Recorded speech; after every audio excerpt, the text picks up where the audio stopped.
Hello, this is the introductory video to special right triangles. These triangles allow us to find the measurements of missing sides faster than using sine, cosine, or tangent. There are two types of special right triangles, 45-45-90 and 30-60-90. The names are based on the angles that they have.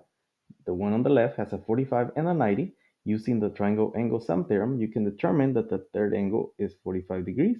And similarly, on the 30-60-90, if you're given a 60 plus 30 plus 90, they would add up to 180 degrees.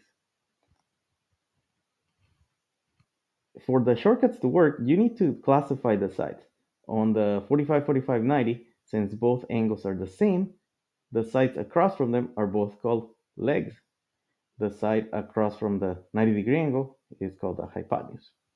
On the 30-60-90, it's a little bit different. The side across from the 30-degree angle is called the short leg.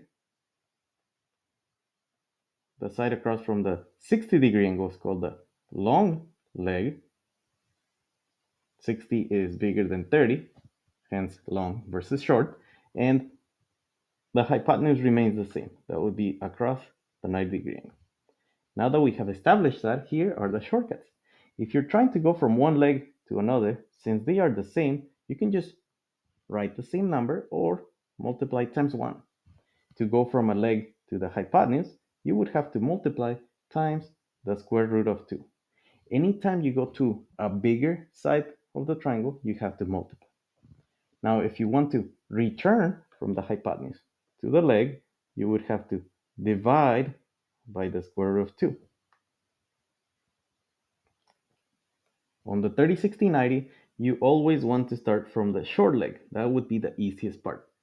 To go to the long leg, since we're going to a longer side, we multiply times the square root of 3. From the short leg to go to the hypotenuse, we would multiply times 2. Now, going back, if you are at the long leg and you want to go to the short leg, remember you always go to that to go to the hypotenuse. So the short leg is like the intermediate side. Since you're going to a smaller side, you would divide by the square root of 3. And to go from the hypotenuse to the short leg, you would divide by 2. These ones are always the same, going from short to hypotenuse or hypotenuse to short leg. It's just dividing takes you to a smaller side.